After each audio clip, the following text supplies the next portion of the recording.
Bonjour seconde, ça va? Je t'appelle Anna. Et alors ce qu'on doit faire aujourd'hui, c'est l'introduction d'un nouveau chapitre. C'est le produit scalaire de deux vecteurs dans le cas où on travaille dans un plan. Ok? Donc, avant tout, vous connaissez tous qu'est-ce qu'un produit, lorsqu'on multiplie. Parce qu'est-ce qu'on doit apprendre aujourd'hui à multiplier? On doit apprendre à multiplier deux vecteurs. Ok? Avant d'introduire le chapitre, je vous donne juste quelques remarques. Une fois que vous connaissez, si vous multipliez par exemple un nombre par un nombre, la réponse ça doit être un nombre. Ok? Ou bien, si j'ajoute par exemple un entier, par exemple 3, et je veux ajouter à 3 5. 3 c'est quoi? Un entier naturel. 5 c'est quoi? C'est un entier naturel. La réponse c'est combien? 8 c'est aussi un entier naturel. Donc, qu'est-ce qu'on remarque? Que la réponse est de la même nature que le terme de cette somme, oui? Donc, supposons je vous demande par exemple de calculer la différence, ok? 3 moins 5. Donc, 3 c'est quoi? C'est un entier naturel aussi. 5 c'est quoi? C'est aussi un entier naturel. La réponse c'est combien? Moins 2 c'est un entier relatif. Donc, est-ce que la réponse est de la même nature que les termes? Non, dans le cas où je suppose que c'est une différence. Alors, si je suppose que 3 moins 5, c'est 3 plus moins 5, c'est une somme, dans ce cas, on trouve que la réponse est de la même nature, c'est un entier relatif, quand 3 est moins 5. Donc, ce que je veux vous dire, à chaque fois que vous faites un calcul, ce n'est pas nécessaire que la réponse soit de la même nature que les termes de l'expression. Ok? Donc, vous connaissez parfois, lorsqu'on a fait le chapitre fonction, parfois je donne le temps, la fonction elle affiche le prix. Donc la réponse, c'est pas nécessairement qu'il soit de la même nature que l'antécédent, oui ou non? Ce qu'on doit apprendre aujourd'hui, comment multiplier deux vecteurs dans un plan. Cette fois, on a un vecteur, donc U, je dois multiplier le vecteur par un autre vecteur. Or, lorsqu'on multiplie un vecteur par un autre vecteur, je n'utilise pas la notation fois. Donc, d'habitude, la notation fois ou bien multiplication, c'est pour les nombres. Donc, ce qu'on doit apprendre aujourd'hui, comment multiplier un vecteur U par un autre vecteur V, et je représente la multiplication par un point. Ok? Donc, c'est quoi le nom du chapitre? Produit scalaire de deux vecteurs. On doit apprendre à multiplier deux vecteurs, et je dois expliquer qu'est-ce qu'un scalaire. Un scalaire, c'est un nombre. Donc, qu'est-ce qu'on doit apprendre alors? Comment multiplier deux vecteurs d'un plan? Il y a deux vecteurs sur la feuille. Et la réponse, ça doit être un nombre. Donc, U c'est quoi? C'est un vecteur. V c'est quoi? C'est un vecteur. La réponse c'est quoi? Ça doit être un scalaire ou bien un nombre. Ou bien on dit un nombre ou bien c'est un scalaire. L'objectif du chapitre, comment déterminer ce nombre, ce qu'on doit apprendre aujourd'hui. Donc, la deuxième séance, ça doit être, c'est quoi l'avantage de ce nombre? Il nous permet de faire quoi? Ou bien de déduire quoi? Ok? Donc, je répète, on doit apprendre à multiplier deux vecteurs dans un plan. Donc, la réponse de cette multiplication, ça doit être un scalaire ou bien un nombre. Donc, on note U scalaire V. Donc, pour la lecture, on dit U scalaire V. On ne dit pas U fois V pour distinguer la multiplication des nombres des multiplications des vecteurs. Donc, U scalaire V, ça doit être quoi comme réponse? Un nombre. Qu'est-ce qu'on doit apprendre aujourd'hui? Comment déterminer ce nombre? De combien de façons on peut trouver ce nombre? Il y a plusieurs méthodes. Je veux introduire aujourd'hui 3 méthodes géométriques. Donc, l'objectif de cette séance, comment déterminer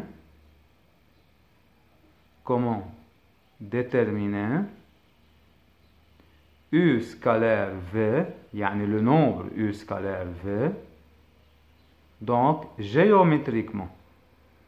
La deuxième partie du chapitre, comment déterminer le même nombre U scalaire V, mais analytiquement lorsqu'on travaille dans un repère, parce qu'il doit être obligatoirement un repère orthonormal. C'est pour après. Donc je répète ce qu'on doit apprendre aujourd'hui, comment multiplier, ou bien comment calculer le produit scalaire de deux vecteurs. Halla, en terminale, ou bien même en première scientifique, vous avez le chapitre, le produit vectoriel de deux vecteurs, parce que dans ce cas, on doit travailler dans un espace. Donc, c'est quoi la différence entre ces deux? Là, je multiplie un vecteur par un autre vecteur. La réponse, ça doit être un nombre. OK? Parfois, lorsque vous multipliez, parce que lorsque vous faites un calcul quelconque dans l'espace, Vous multipliez un vecteur multiplié par un autre vecteur, la réponse, ça doit être un vecteur. Ok, c'est un autre chapitre, c'est un autre objectif. Qu'est-ce qu'on doit apprendre aujourd'hui? Lorsqu'on multiplie ou bien lorsqu'on calcule le produit scalaire de deux vecteurs, donc lorsqu'on multiplie deux vecteurs et la réponse c'est un nombre. Je répète, on doit apprendre à déterminer ce nombre de combien de façons aujourd'hui? De 3 façons. Donc on doit apprendre 3 méthodes pour calculer le produit scalaire de U et V. Donc je vais vous donner juste les méthodes sans pouvoir expliquer pourquoi ou bien sans pouvoir démontrer ces formules. Ok? Donc la prochaine fois, on a besoin d'apprendre quelques propriétés pour pouvoir démontrer ces formules. Donc, la première méthode, avant d'introduire la première méthode, je commence alors juste par une petite remarque, ou bien par un petit rappel. Donc, on commence par un rappel. C'est quoi la différence entre angle géométrique formé par deux vecteurs et angle orienté? Angle géométrique et angle orienté formé par deux vecteurs. En ce chapitre, on a besoin de l'angle géométrique formé par deux vecteurs. Donc, on a déjà vu la différence entre les deux. Donc, lorsqu'on a deux vecteurs, donc voilà un vecteur U, voilà un vecteur V. Que signifie l'angle géométrique? Et c'est quoi la différence entre l'angle géométrique et l'angle orienté formé par deux vecteurs? Donc, je vous rappelle, pour déterminer soit l'angle géométrique, soit l'angle orienté formé de deux vecteurs, lorsqu'on parle de l'angle orienté, on doit avoir l'orientation. Vous vous rappelez, le sens positif, c'est ce sens. Donc, c'est le sens contraire des aiguilles d'une montre. Parce que dans tous les cas, pour déterminer soit l'angle géométrique, soit l'angle orienté formé par deux vecteurs, il faut tracer les deux vecteurs d'une même origine. Je ne peux pas observer devant moi l'angle formé par ces deux vecteurs. Qu'est-ce que je dois faire? Je veux tracer les deux vecteurs d'une même origine. Je choisis moi-même une origine. Je peux choisir l'origine du vecteur U. Je peux choisir l'origine du vecteur V. Je peux choisir une autre origine, par exemple, cette origine. Ok? De cette même origine, je veux tracer les vecteurs U et V. Donc, c'est le vecteur U. Voilà, je veux tracer le vecteur V. Voilà le vecteur V. Donc, qu'est-ce qu'on doit préciser? On doit préciser l'angle géométrique et l'angle orienté par ces deux vecteurs. L'angle géométrique, c'est dans le cas où on suit le sens positif. Je dois passer de U jusqu'à V. Voilà alors l'angle orienté formé par les vecteurs U et V. Ok? Dans ce cas, je parle de l'angle orienté. Dans ce cas, on a l'angle orienté. On n'a pas besoin de l'angle orienté dans ce chapitre. Ok? Donc, on a besoin de préciser l'angle géométrique. L'angle géométrique, c'est toujours une valeur positive. Ok? Donc, je m'en fous si la valeur c'est positive ou bien négative. Donc, vous dites l'angle orienté formé par le vecteur UV, c'est cet angle-là. Parce qu'il y a d'autres propositions. On peut prendre cet angle-là, parce qu'il est dans le sens négatif. Dans ce cas, vous pouvez avoir une infinité de mesures pour l'angle orienté formé par les vecteurs. N'oubliez pas, là, on travaille modulo 2pi ou bien plus 2kpi si vous vous rappelez. Ok? Parce que je rappelle que ce n'est pas notre objectif. Notre objectif, c'est d'apprendre à déterminer l'angle géométrique. Parce que dans tous les cas, je veux reproduire les deux vecteurs d'une même origine. Donc, je prends par exemple cette origine et je trace le vecteur U. Voilà le vecteur U. Voilà, de cette origine, je trace le vecteur V. Quel est l'angle géométrique formé par ces deux vecteurs? C'est cet angle-là, c'est l'angle compris entre les deux vecteurs. Sans préciser le sens. Je n'ai pas mis le sens de la flèche, oui. Donc, c'est l'angle géométrique alpha. Je ne précise pas, ni c'est positif, ni c'est négatif. Donc, on prend alpha.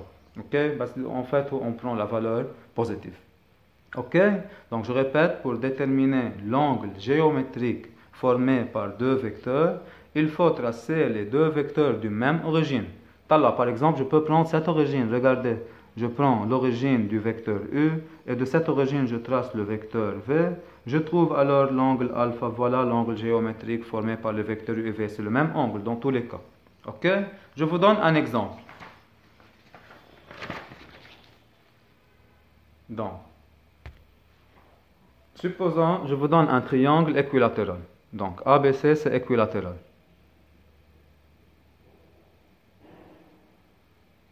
Donc, A, BC, par hypothèse, il est équilatéral. Je vous demande de déterminer l'angle géométrique formé par les vecteurs BA et BC. Donc, je dois déterminer alors l'angle géométrique formé par les vecteurs BA et BC. Parce que je répète, soit alpha, c'est l'angle géométrique et non pas l'angle orienté. Je n'ai pas besoin de préciser un sens. Ok? Donc, c'est quoi l'angle formé alors par les vecteurs BA et BC? Donc, voilà l'angle formé par les vecteurs. Là, le vecteur BA. C'est le vecteur BC. Les deux vecteurs sont tracés ou bien ont la même origine. Donc, c'est l'angle formé par ces vecteurs. Donc, c'est l'angle ABC ou bien c'est l'angle CBA. Il n'y a pas un problème dans le sens. Donc, c'est combien alors? C'est ou bien 60 degrés ou bien c'est pi sur 3 radians. Ça dépend de l'unité. OK? Donc, d'habitude, l'angle géométrique, ça doit être un angle... là, il peut être aigu ou bien obtus. Il n'y a pas un problème. Alors, je vous donne un autre exemple. Je vous demande de chercher l'angle géométrique, par exemple, formé par les vecteurs AB et AC. Donc, on doit déterminer cette fois l'angle formé par les vecteurs AB et AC. Donc, je vais nommer par exemple l'angle X. OK? Je répète, c'est l'angle géométrique et non pas l'angle orienté. Là, je n'ai pas précisé un sens. OK? Pour dire c'est le sens positif. Tac. Comment je dois chercher là? C'est AB, BC, pour compliquer un peu. Donc, voilà le vecteur AB, voilà le vecteur BC. Est-ce que je peux dire que c'est égal à l'angle ABC? Al-Akid est là. Première remarque, c'est différent de l'angle ABC. Pour déterminer l'angle géométrique formé par deux vecteurs, on commence par tracer les deux vecteurs d'une même origine. C'est à vous de choisir l'origine. Soit vous tracez les vecteurs AB et BC de l'origine 1. Là, je vais reproduire la figure. C'est le triangle ABC qui est équilatéral. Et l'objectif, c'est de trouver l'angle formé par les vecteurs AB et BC. Or, les vecteurs AB et BC n'ont pas la même origine. Le vecteur AB, c'est d'origine A. Le vecteur BC, c'est d'origine B. Donc, ou bien vous tracez les deux vecteurs de l'origine A, ou bien vous tracez les deux vecteurs de l'origine B. Supposons que je trace les deux vecteurs de l'origine A. Donc, voilà le vecteur AB. Voilà, je veux tracer de l'origine A le vecteur BC. Voilà le vecteur, alors, BC. OK? Donc, quel est l'angle formé par ces deux vecteurs? Voilà l'angle géométrique formé par ces deux vecteurs. Donc, voilà l'angle X alors. C'est combien cet angle? Vous pouvez travailler la géométrie simple. Là, on a déjà un angle de 60 degrés. Les angles là sont alternes, internes, égaux. Alors là, c'est 60 degrés. Ça doit être alors X 120 degrés. Dans ce cas, l'angle géométrique formé par les vecteurs AB et BC, c'est égal à 120 degrés. C'est différent de 60 degrés. OK? Alors, vous pouvez reproduire les deux vecteurs de l'origine B. Du point B, vous tracez le vecteur BC, c'est déjà tracé. Vous tracez le vecteur AB. Dans tous les cas, vous trouvez, c'est l'angle X. Donc là, c'est déjà 60 degrés. 180 moins 60. Dans tous les cas, on trouve 120 degrés. Donc, c'est notre support pour apprendre à calculer le produit scalaire de deux vecteurs. OK? Donc, je commence alors par la première méthode pour calculer le produit scalaire de deux vecteurs. Là, c'était un rappel comment je détermine l'angle géométrique et l'angle orienté formé par deux vecteurs. Dans ce chapitre, on n'a pas besoin de l'angle orienté formé par les vecteurs, on a besoin juste de l'angle géométrique. La remarque consiste à chaque fois, on a à déterminer l'angle géométrique formé par deux vecteurs. Il faut les tracer du même origine pour pouvoir déterminer ou bien observer devant nous l'angle géométrique formé par ces vecteurs. OK? Alors, donc la première méthode pour calculer le produit scalaire de deux vecteurs dans un plan. Donc, produit scalaire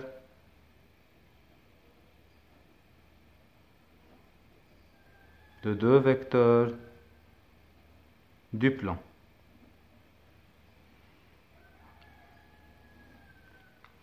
Donc, la première méthode ou bien la première formule.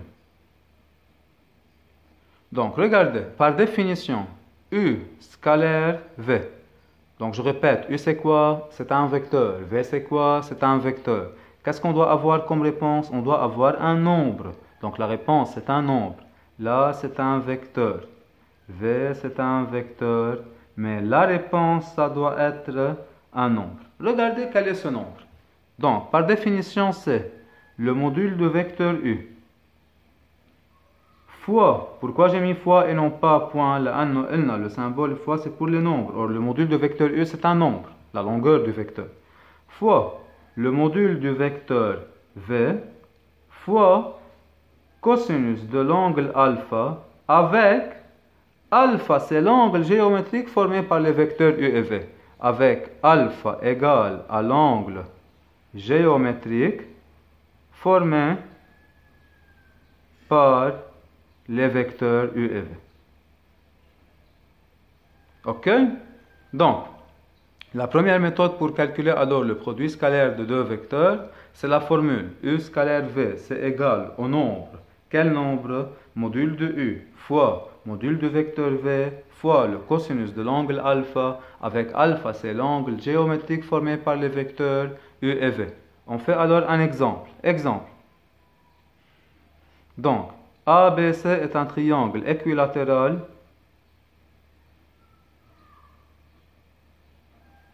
de côté 3 cm. Ok? Donc, l'objectif, c'est calculer AB scalaire AC et calculer AB scalaire BC. Donc, voilà le triangle ABC qui est un triangle équilatéral, une figure à main levée. Donc, les trois côtés sont égaux, les trois angles sont égaux, chaque angle mesure 60 degrés ou bien pi sur 3 radians. La longueur de chaque côté, c'est 3 cm. Donc là, il nous demande de calculer AB scalaire AC. Je commence par appliquer la formule. Donc, la formule, c'est module du vecteur AB fois module du vecteur AC fois cosinus alpha, avec alpha, c'est égal à l'angle géométrique formé par AB et AC,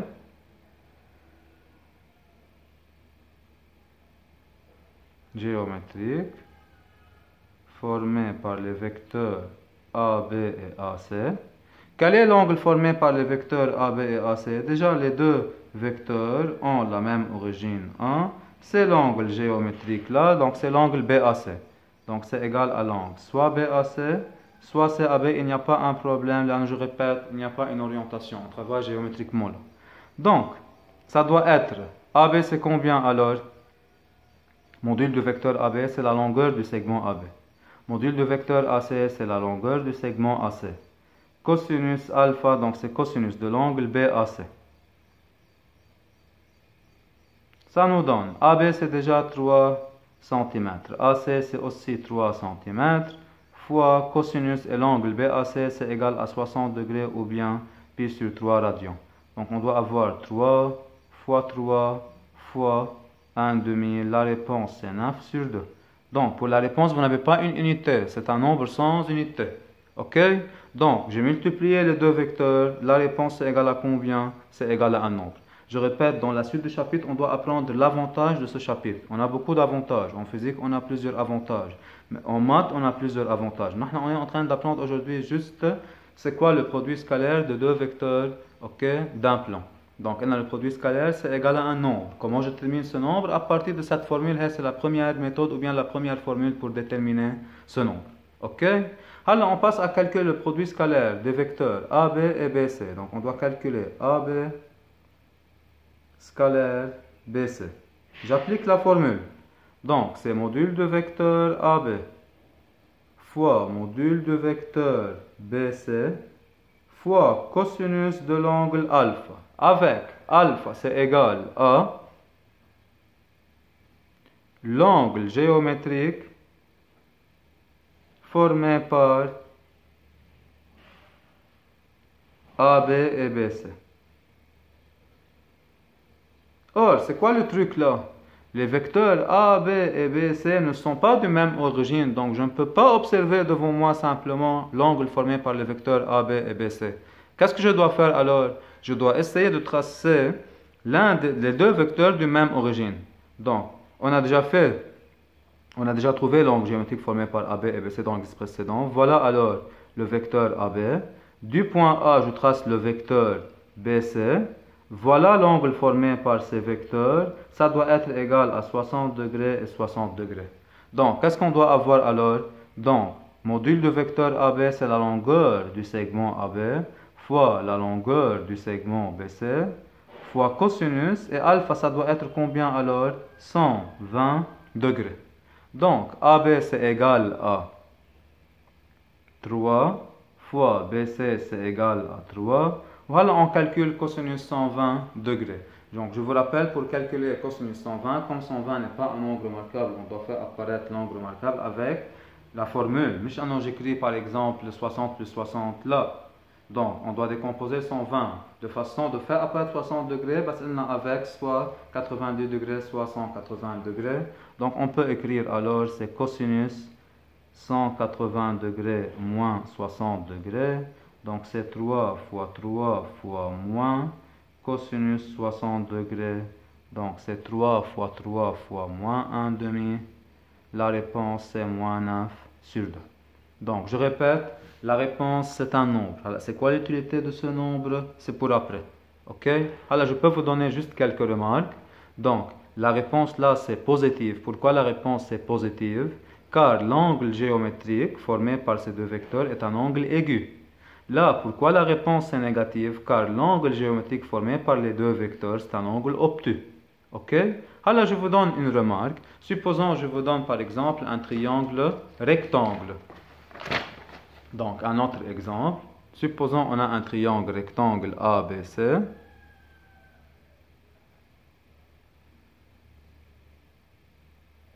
Donc, ABC est rectangle en A.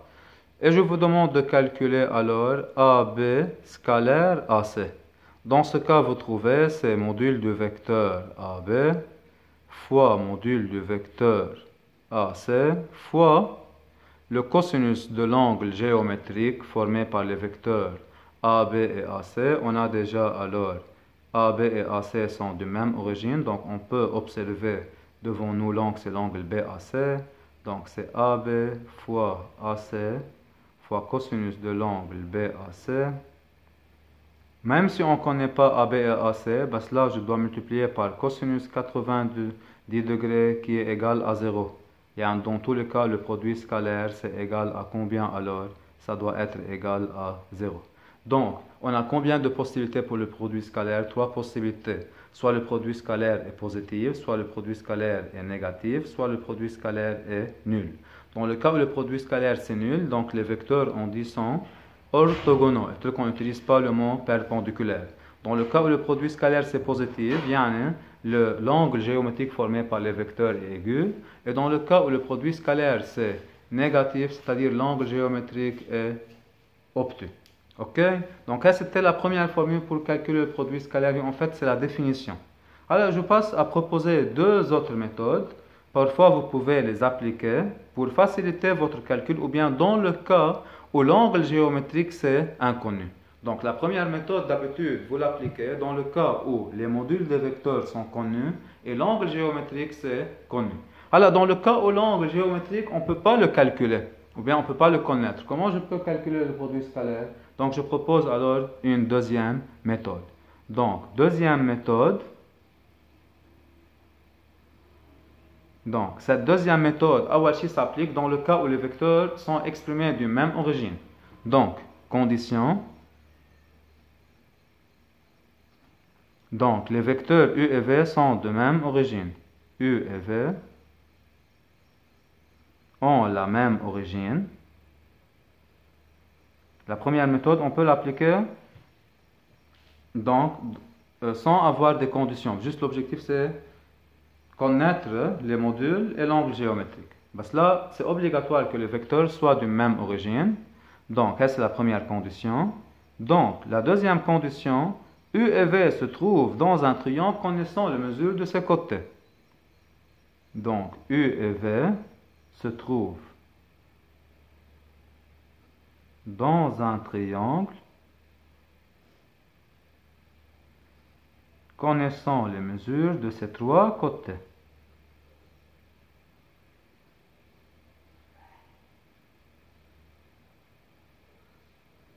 C'est pour cela que je ne dois pas dire dans la formule U scalaire V, je veux écrire AB scalaire AC. Et que c'est plus clair pour vous, pourquoi? Pour dire que les deux vecteurs ont la même origine A, et les deux vecteurs alors, donc, se trouvent dans un triangle, ou bien forment un triangle. Donc voilà alors le triangle ABC. Alors, si l'angle A, ou bien l'angle géométrique formé par AB et AC, c'est inconnu. Donc qu'est-ce que je dois mettre là? C'est inconnu. Mais je connais la longueur du segment AB, je connais la longueur du segment AC et je connais la longueur du segment BC. Dans ce cas, AB scalaire AC, ça doit être égal. La démonstration de la formule, c'est pour après. À qui je dois la faire? OK?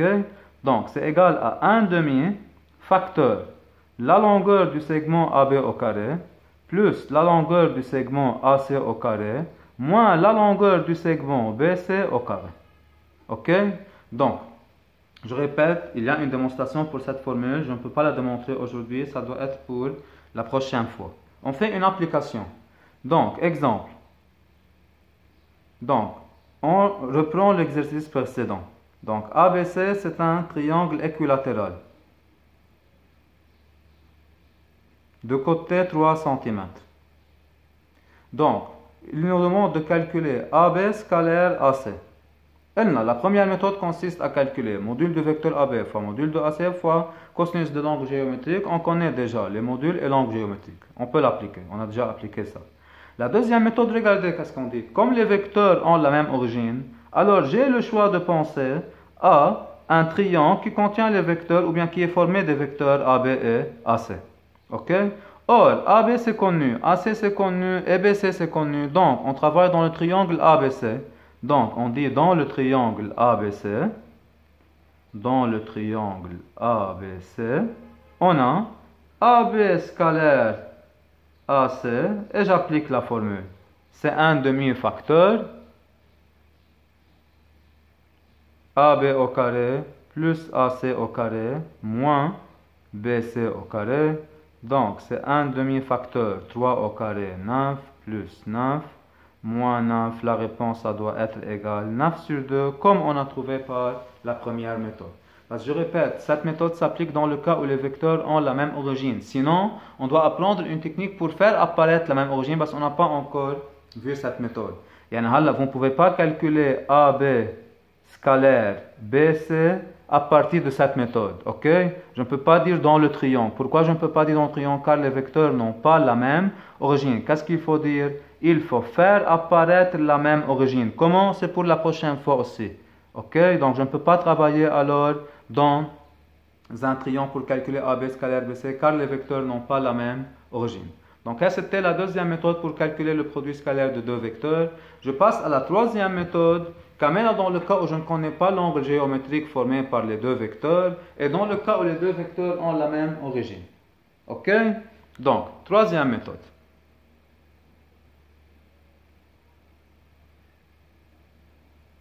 Donc, condition, les vecteurs ont la même origine.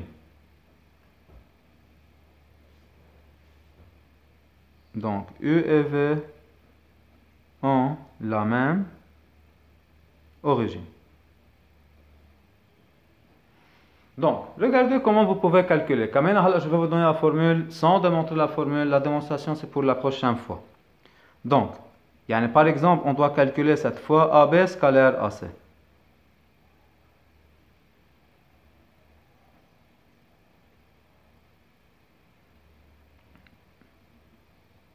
Donc, on a deux vecteurs du même origine. C'est A, B, A, C. Donc, comment vous calculez AB scalaire AC? Comme vous avez deux vecteurs de même origine, je répète, la démonstration de la formule, c'est pour la prochaine fois. Donc, si l'angle alpha est un angle inconnu, regardez comment vous pouvez faire ce calcul. Vous avez le choix entre, donc je vais faire la figure, je vais faire deux figures, AB, AC. Ou bien, vous multipliez les vecteurs, ou bien vous trouvez le produit scalaire des vecteurs, AC et AH, où H est le projecteur orthogonal de B sur AC. On calcule alors AB scalaire AC, c'est égal alors à AH scalaire AC. Ok?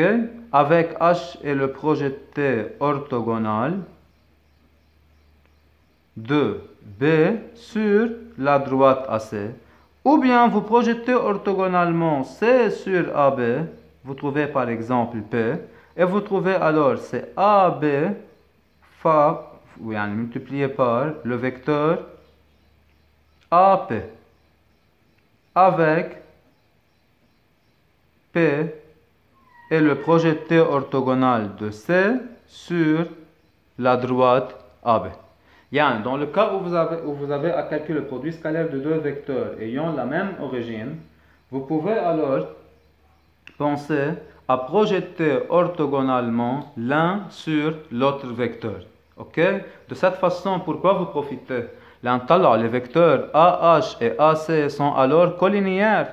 Comme les vecteurs sont collinéaires, vous faites module fois cosinus de l'angle. Or, l'angle des vecteurs AH et AC, dans ce cas, c'est égal à 0. Alors, si les vecteurs sont collinéaires, mais c'est de sens contraire, vous multipliez par cosinus de 180 degrés qui est égal à moins 1. Alors, les vecteurs sont collinéaires de même sens, donc fois cosinus 0 qui est égal à 1. Ok? Donc, cette méthode, c'est plus simple. Je vous donne un exemple. ABC est isocèle en A. Donc, avec BC égale à 6 cm.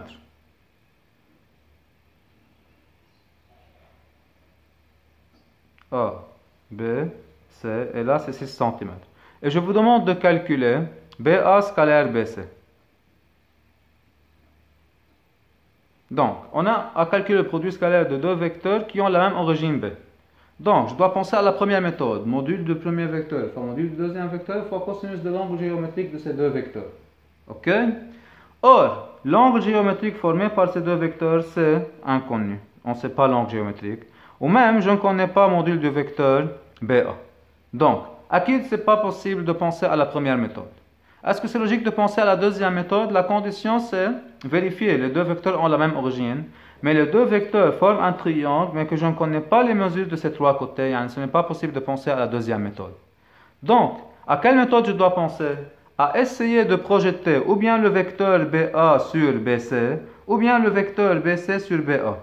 Alors, si vous projetez BC sur BA, le point C sur BA, vous trouvez un point P là. Si vous trouvez BP scalaire BA, vous ne profitez pas car BP, on ne sait pas c'est combien. Si je projette orthogonalement A sur BC, donc, qu'est-ce que vous trouvez là? Un point I. Qu'est-ce que vous trouvez alors? Au lieu d'écrire A, vous trouvez alors I. Donc, c'est BI scalaire BC. D'accord? Donc, avec I et le projeté orthogonal de A sur la droite BC. Or, dans un triangle isocèle, la hauteur issue du sommet principal, c'est en même temps la médiane relative à la base. Alors, I, c'est le milieu. Donc, je connais la longueur du segment BI. Donc, dans ce cas, on doit avoir module de vecteur BI. Alors, on revient à la première formule. Pourquoi? Car je connais la longueur du segment BI, je connais la longueur du segment BC, et je connais l'angle géométrique formé par BI et BC. C'est combien cet angle? C'est égal à 0, car les vecteurs sont collinéaires de même sens. L'angle, c'est égal à 0. Dans ce cas, module de BI fois module de vecteur BC fois cosinus alpha, avec alpha, c'est l'angle géométrique formé par les vecteurs BI et BC. Donc, avec alpha, c'est l'angle CBI, si vous voulez. OK? Donc, c'est l'angle géométrique formé par CB et CI. C'est quoi la mesure de cet angle? C'est 0 degré. Donc, on doit avoir BI, c'est 3 cm, c'est la moitié de 3 quarts dans un triangle isocèle. La hauteur relative à la base, c'est en même temps la médiane. Fois BC qui est égal à 6 fois cosinus 0 degré qui est égal à 1. Dans ce cas, on doit avoir 3 fois 6 fois 1. La réponse est alors 18. Donc, voilà les trois méthodes géométriques pour calculer le produit scalaire de deux vecteurs. Donc, je vous rappelle, on est en train d'apprendre à déterminer le produit scalaire de deux vecteurs d'un plan. On multiplie un vecteur par un autre vecteur parce que la réponse, ça doit être un nombre. On a trouvé combien de formules? trois formules. La première formule, c'est le module fois cosinus de l'angle géométrique. D'habitude, on applique cette formule si je connais les modules et l'angle géométrique. La deuxième méthode s'applique dans un triangle à condition que le vecteur possède la même origine.